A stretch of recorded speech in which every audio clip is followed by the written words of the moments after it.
મિત્રો આ સેશનની અંદર આપણે સ્ટાર્ટ કરવાના છે western cell on continuation of last session હતું આપણું યુનિટ નંબર 2 ઇલેક્ટ્રોકેમિસ્ટ્રીની અંદર first theory that is Daniell cell વિશે ચર્ચા કરેલી હતી. In this session we'll start with the western cell. Now western cell is known as standard cell. Now first point, one marker question, that is what actually means by standard cell. So standard cell ની definition જોઈ લઈએ. Western cell is known as standard cell because its potential does not going to change for a longer time and its temperature coefficient is really very low.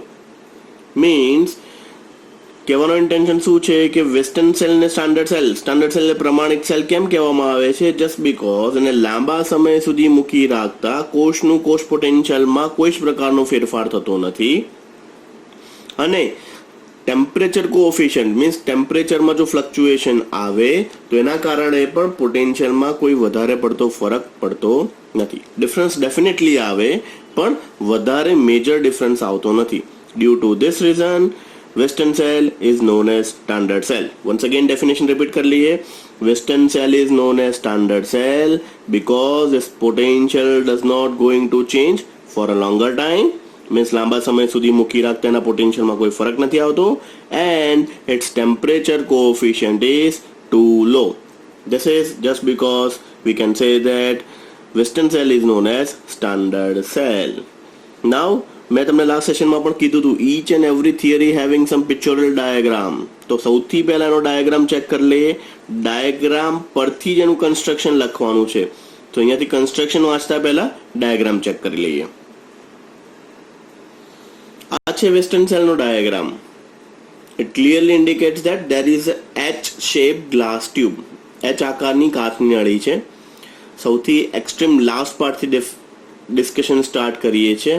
Extreme last left hand side લિમ્સની અંદર શું ભરેલું છે? નીચે cadmium એમાલ્ગમ, એની ઉપર ભરેલા છે solid CdSO4 ના ક્રિસ્ટલ. રાઈટ હેન્ડ સાઈડ ઉપર આવી જઈએ. રાઈટ હેન્ડ સાઈડ ઉપર ભરેલું છે સૌથી નીચેના પાર્ટ ઉપર છે પ્યોર ફોર્મમાં મર્ક્યુરીની ઉપર ભરેલું છે મર્ક્યુરી સલ્ફેટની પેસ્ટ અને એની ઉપર ભરેલા છે solid CdSO4.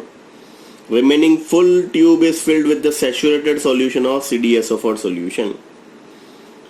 Both the limbs બંને જે એચ શેપની ટ્યુબ છે ટ્યુબના સૌથી નીચેના પાર્ટમાં પ્લેટિનમ વાયર ફ્યુઝડ કરેલો છે ઓબ્વિયસલી જેથી તમારું રિએક્શન્સ એક્યુરેટ થઈ શકે.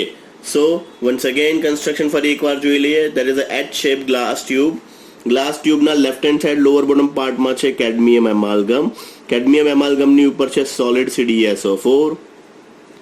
રાઈટ હેન્ડ સાઈડ ઉપર છે પ્યોરેસ્ટ ફોર્મ ઓફ મર્ક્યુરીની ઉપર છે Hg2SO4 ની પેસ્ટ, એની ઉપર છે solid CdSO4. Remaining full tube filled with the saturated solution of CdSO4 and this tube sealed at 4 degree Celsius. આ ટ્યુબને 4 ડિગ્રી સેલ્સિયસ ઉપર સીલ કરી દેવામાં આવે છે. So this is all about your construction. So let's read the construction. જે ફિગરમાં બતાવ્યું છે એ જ પ્રમાણેનું કન્સ્ટ્રક્શન તમારે તમારી લેંગ્વેજમાં લખવાનું છે. So after definition of western cell or standard cell એક પેરેગ્રાફ પાડોને લખો. કન્સ્ટ્રક્શનની અંદર શું છે? To construct a western cell one H shape glass tube is used. One end of the glass tube is filled with cadmium amalgam.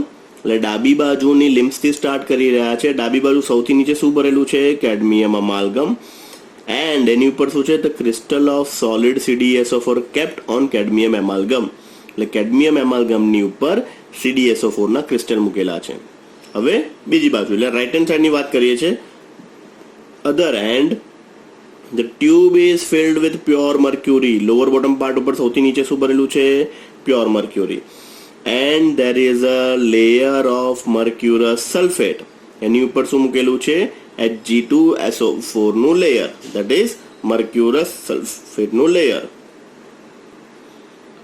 So once again on the right hand side what we have? સૌથી નીચે છે purest form of mercury. મર્ક્યુરીની ઉપર છે mercurous sulfate ની paste અને એની ઉપર શું મૂકેલું છે? Solid CdSO4. Fine. The whole tube filled with remaining part આખી ટ્યુબનો બાકીનો ભાગ શેનાથી ભરેલો છે? saturated solution of cadmium sulfate and this tube is sealed at 4 degree Celsius અને આ ટ્યુબને 4 ડિગ્રી સેલ્સિયસ ઉપર સીલ કરી દેવામાં આવે છે. તો this is all about your construction. Third point પર તમારે લખવાનું છે કોષનું કોષ નિરૂપણ, સેલનું cell representation, most important. Now what is cell representation? Now cell representation start with the left hand side. So left hand side સૌથી નીચે શું છે? platinum wire. So we'll start with the platinum slash એની ઉપર શું છે? CD in amalgam. એની ઉપર શું છે? તો કે solid crystal of CdSO4 dot H2O. Remaining test tube is filled with saturated solution of CdSO4. સૌથી એની નીચે શું છે? તો solid CdSO4. એની નીચે છે Hg2SO4, એની નીચે છે purest form of mercury અને સૌથી નીચે છે platinum. So we'll start with platinum, we end with the platinum. બંને બાજુ સૌથી નીચે શું છે? platinum તારથી fuse થયેલું છે. તો we'll start with PT, CD in amalgam, solid CdSO4 crystal, saturated solution of CdSO4, solid CdSO4, Hg2SO4, Hg and PT. So this is all about your cell representation, કોષનું કોષ નિરૂપણ. ત્યારબાદ મોસ્ટ ઇમ્પોર્ટન્ટ પેરેગ્રાફ એટલે તમારા equation anode અને કેથોડના અને કોષનું કોષ potential. Reaction કરીને cell first is oxidation. Oxidation પર શું થશે? તો CD gives CD plus 2 electron और અહીંયા -2 લખો, મોર ઓર લેસ સેમ છે. CD gives CD plus 2 electron, that is oxidation or anodic reaction. On cathode, Hg2SO4 plus 2 electron gives Hg, precipitate out and SO4. So this is mercury undergoes reduction, cadmium undergoes oxidation. So 3 step માં આ આખી પ્રક્રિયા થવી જોઈએ. તો 3 step, સૌથી પહેલા construction, બીજું છે કોષનું કોષ નિરૂપણ અને ત્રીજું છે એના reactions. Last paragraph, most important 1 marker question for your university examination concern. At 25 degrees Celsius, potential of the Western cell is 1.0186 volt.